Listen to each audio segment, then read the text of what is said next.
Let me tell you something you may not want to hear, but you need to. The comfort zone is not your friend. It is not a place of peace.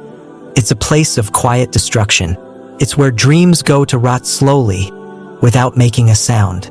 Every time you avoid the unknown, every time you tell yourself, "This is enough, this is fine, I don't want more," you build another wall around your potential, a soft prison, invisible, but real, and the worst part, feels safe. But comfort is a silent killer. It wraps around you like a warm blanket on a winter night, and you don't realize you're being buried alive. The human spirit was not made for stillness. It was designed to move, to evolve, to be shaken and rebuilt. But if you always avoid the fire, you'll never know how powerful you are in the flames. Look at your life. Ask yourself, when was the last time you did something that terrified you? When was the last time your heart raced because you took a risk that mattered? If it's been a while, you've been asleep with your eyes open. The comfort zone is seductive. It tells you lies in a gentle voice. Stay here. It's enough. You're doing okay. But listen closely, because under that voice is another one. The voice of your unrealized self. It whispers, break out. There's more in you. Don't settle. Every great transformation starts with fear. Not because fear is wrong, but because fear is a compass. It points to the edge of who you are and dares you to cross it. You were not made to cope with life. You were made to conquer it, to explore its depths, to break through limitations that you never thought you could. If your life feels dull, predictable, and empty, don't blame fate. Blame the walls you've built. Blame the lies you keep repeating. I'm not ready. I'm too old. I'm too young. It's too late. No, it is never too late. But you must destroy the comfort zone before it destroys you. It's not supposed to be easy. You're not supposed to feel ready. The version of you that can handle what's waiting for you, that version only wakes up when the current you dares to step forward. Start small, but be relentless. Take a different path. Speak up. Show up. Do the thing your fear tells you not to. Let discomfort be your mentor. Because the truth is, the more you expose yourself to challenge, the more immune you become to weakness. The more you face discomfort, the more your spirit grows into something unstoppable. You want to change your life? Then change your relationship with fear. Welcome it. Invite it to the table. Make it your ally, not your enemy. So let this be your wake-up call. If this message stirred something inside you, if a part of you just woke up, don't ignore it. Take the first step today. And when you do, don't stop there. This journey is just beginning. I have more for you. More truth. More fire. More wake-up calls that your soul needs to hear. So watch the next video, hit that like button, and subscribe, because the life you're meant to live doesn't begin with comfort. It begins with courage. And I promise you this, once you destroy your comfort zone, you'll never want to go back. Comfort is a silent destroyer of potential. It's not dramatic, not loud, not aggressive. It doesn't scream or fight. That's what makes it dangerous. It waits. It lulls you. It makes you believe that nothing is wrong, when in fact, everything is slowly falling apart from within.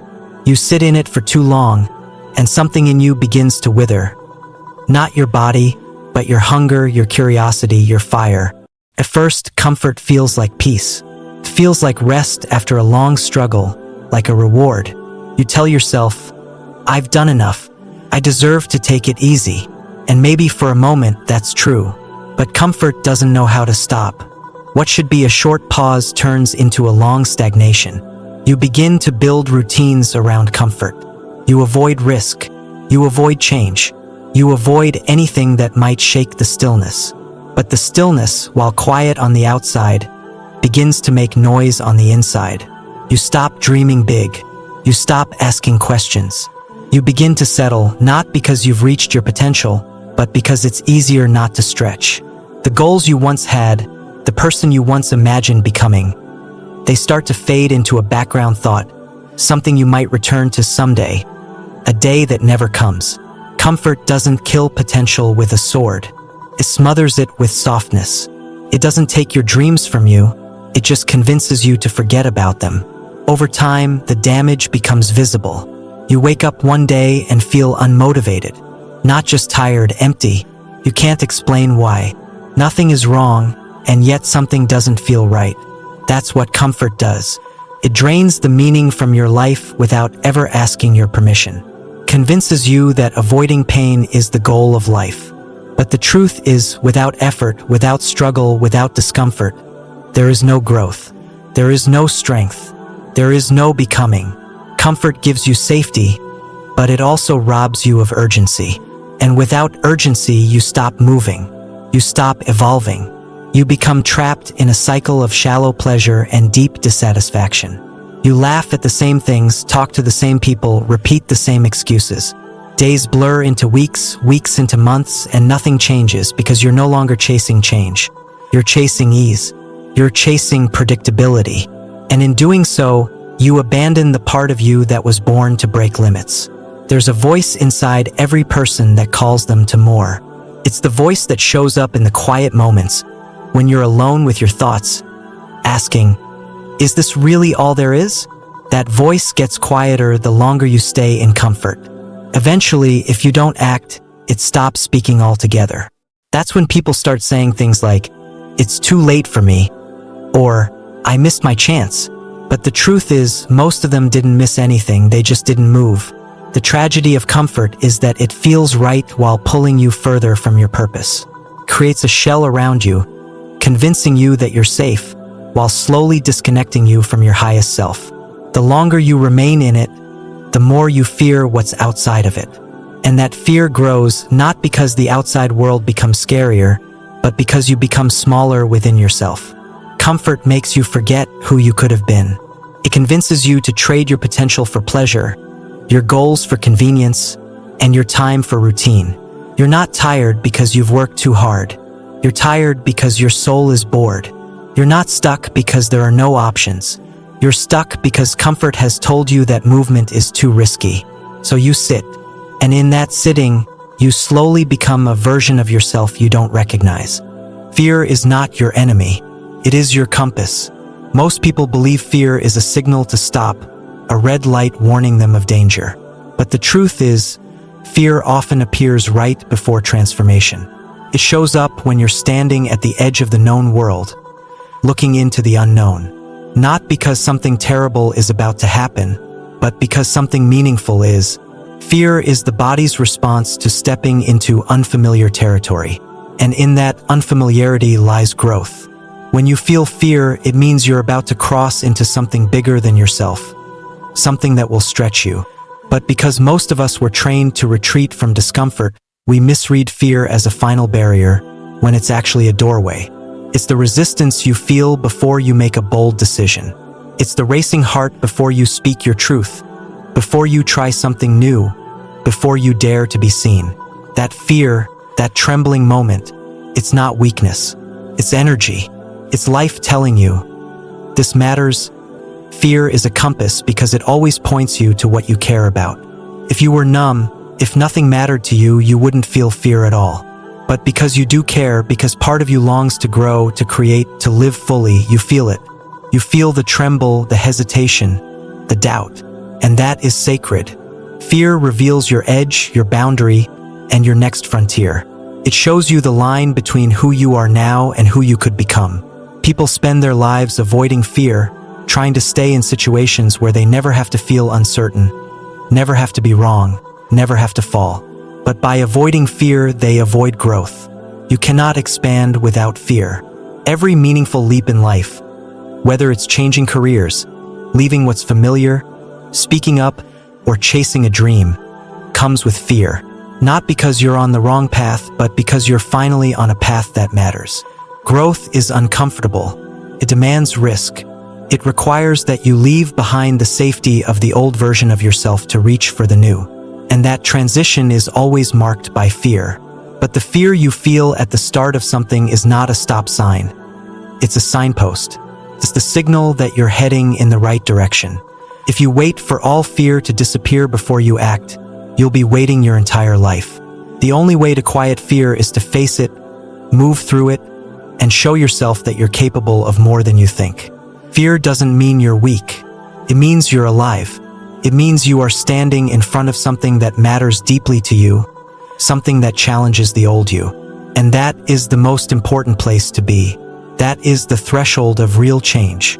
Many people never cross it because they believe fear is something to eliminate. But the strongest people are not the ones who don't feel fear. They are the ones who walk with it. There is a difference between danger and discomfort. Danger is real, it threatens your safety. But discomfort, especially the kind that arises from change, is a necessary part of evolving. Fear often disguises discomfort as danger, tricking you into thinking you're not ready. But if you listen closely, you'll realize that the fear you're feeling isn't about survival. It's about transformation. And transformation is not comfortable. It's not supposed to be. The mind tries to protect you by keeping you where it's safe. It prefers the familiar, even if the familiar is limiting, even if it's painful, because it's predictable. But fear comes when you're about to break that pattern, when you're about to step into a life that doesn't have a script yet. And in that space of the unknown, your greatest self is waiting to be discovered. Every time you avoid fear, you reinforce the idea that you're not ready, that you need more time, that you need more preparation. But the truth is, readiness comes from action. You don't become brave by thinking about it. You become brave by doing the thing that scares you and surviving it. Then you realize the fear was just smoke, not fire. It was the mind's way of testing your courage. When you start using fear as your compass, everything changes. You begin to realize that the most important moments of your life, the moments that shaped you, changed you, elevated you, were all preceded by fear. It was there before you made a decision that mattered. It was there before you stepped into unknown territory. And it will always be there, not to stop you, but to invite you forward. You were not made to cope. You were made to conquer. Life did not shape you to simply exist, to manage pain quietly, to adapt to limitations that were never truly yours. You were not placed in this world just to survive from one day to the next, clinging to routines and trying to make peace with mediocrity. There is something within you that refuses to be silenced, something that stirs every time you're reminded of who you could be, if only you stopped settling. Coping is what happens when the spirit is suppressed, when the fire inside has been covered by layers of fear, disappointment, and doubt. People learn to cope when they stop believing they can rise. They cope when they forget that life is not something to be endured, but something to be shaped. And yet, everywhere you look, people are numbing themselves, distracting, entertaining, escaping, not because they don't want more, but because they've forgotten how to reach for it. They tell themselves that being okay is enough, that quieting their dreams is maturity, that not feeling deeply is strength. But strength was never meant to be passive. Real strength is active. It is the refusal to let life flatten you. It is the decision to fight for more, even when everything around you says to be content. Coping is a short-term strategy. It helps you get through moments when you have no other choice. But when coping becomes a lifestyle, something in you starts to shrink. You stop challenging yourself. You stop stepping into the unknown. You stop feeling fully alive. You become good at enduring, but poor at transforming. You become stable but stuck. And with each day that you just manage, you drift further from the version of you that was born to lead, to build, to expand. Conquering is different. Conquering means meeting your reality with the mindset that you were made to overcome it. It's not about arrogance or ego. It's about responsibility. It's about realizing that life will not hand you your greatness. You must take it. You must create it through action, through commitment, through relentless self-honesty. The power to conquer begins when you stop asking for life to be easier and start asking yourself to be stronger. People who conquer aren't without fear, pain, or setbacks. What separates them is that they don't accept the current state as the final state. They look at their circumstances and see them as raw material, something to be worked with, not surrendered to. They don't wait for motivation or perfect conditions. They act, they fall, they get up, they act again. Because they know that conquering isn't a one-time event. It's a lifestyle. It's a relationship with yourself that says, no matter what happens, I will respond. I will grow. I will rise. You were not made to numb your way through life. You were not built to drift, to fade into the background, to be another voice echoing someone else's truth. You were made to stand for something, to create meaning out of chaos, to shape your mind into a tool so strong that no fear, no failure, no judgment can derail you. Coping keeps you in place. Conquering moves you forward, even if it's just 1 inch at a time. You weren't born to be passive. There's a reason your heart beats harder when you imagine a life that excites you. There's a reason you feel restless when you think about the things you've always wanted to do. That restlessness is not a problem. It's a message. It's your deeper self telling you that something greater is calling, and that playing small is no longer an option. If you only cope, you betray that voice. But if you choose to conquer, you answer it.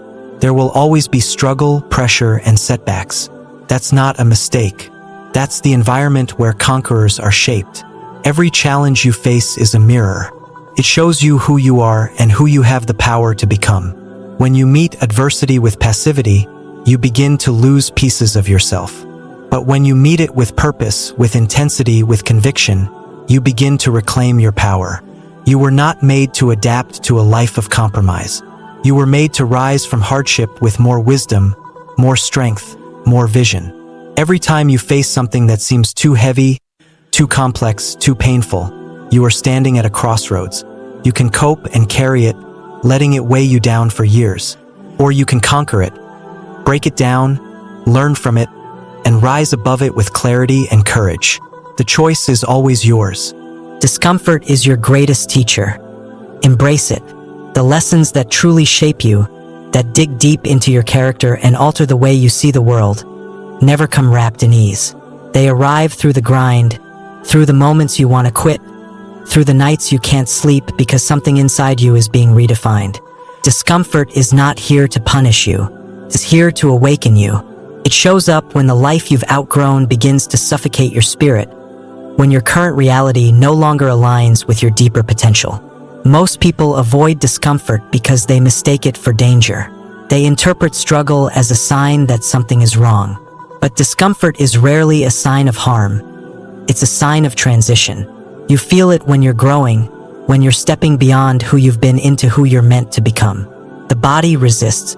The mind pushes back. Everything familiar wants to pull you into the safety of the known. But that resistance is part of the process. It's not meant to be avoided. It's meant to be moved through.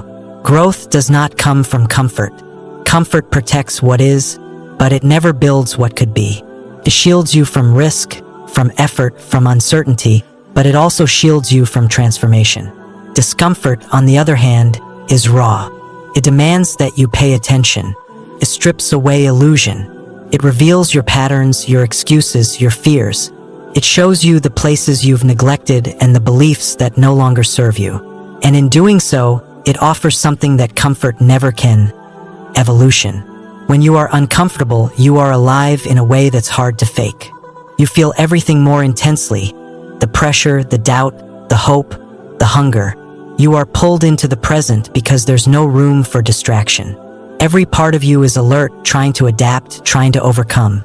That's the space where the real you is forged. Not the version that goes through the motions, but the one that rises through effort, through sweat, through discomfort. That's the version of you that the world needs. Avoiding discomfort is avoiding the very thing that strengthens you. If you always choose the easy path, you miss the muscle-building moments of the mind and spirit. You miss the stretch that makes you more resilient. You miss the pressure that forms clarity and confidence. Discomfort teaches you that you can sit with hard emotions and not be broken by them. Teaches you that fear does not have the final word. Teaches you that you are not as fragile as you once believed. Discomfort isn't just about enduring, it's about learning. Each uncomfortable experience carries a message. Maybe it's showing you where you're still controlled by fear. Maybe it's revealing a weakness you've avoided addressing. Maybe it's pointing to a truth you've been unwilling to face. When you stop resisting and start listening, discomfort becomes one of the most honest voices in your life. It doesn't flatter, it doesn't sugarcoat, but it tells you exactly what you need to know to grow. Most people seek shortcuts to avoid discomfort. They want the result without the grind, the strength without the struggle, the clarity without the confusion. But there are no shortcuts that bypass transformation. Every shortcut you take may save time, but it also robs you of the lesson. And the lesson is where the depth is. The lesson is where your foundation is built. That's why discomfort is valuable. It builds from the inside out. You grow more in one season of discomfort than in 10 seasons of ease.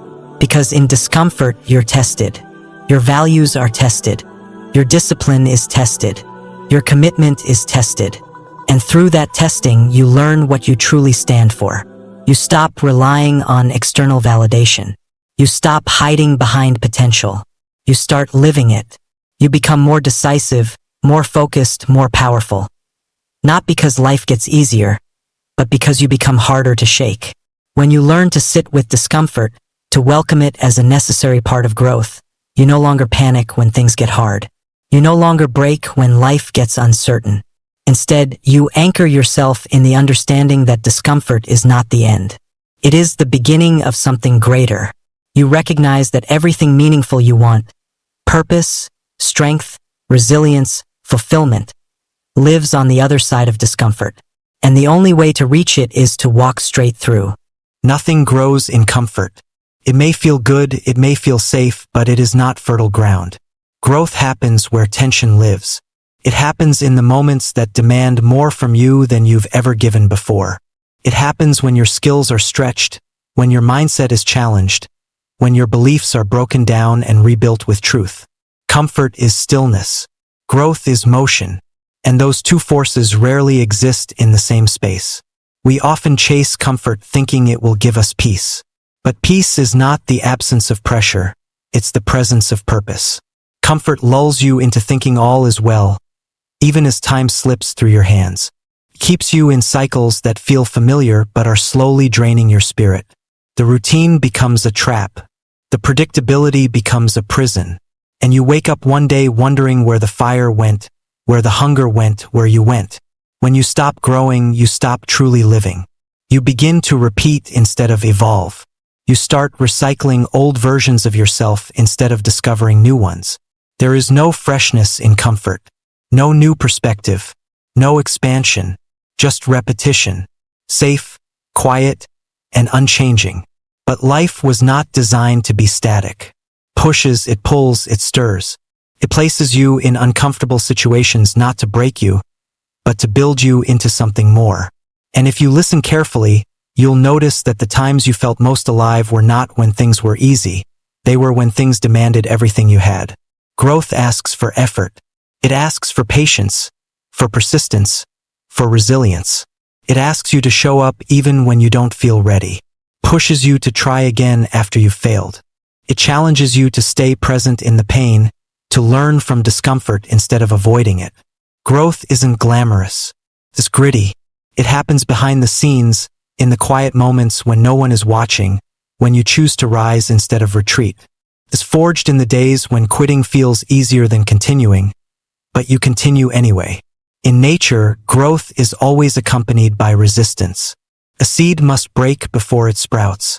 A muscle must tear before it strengthens. A mind must be stretched before it gains new understanding. You are no different. The discomfort you feel when you are pushed beyond your limits is not a sign that something is wrong. It's a sign that something is working. You are being reshaped. You are being refined. You are being made into someone more capable than who you were yesterday. There is a hidden cost to choosing comfort.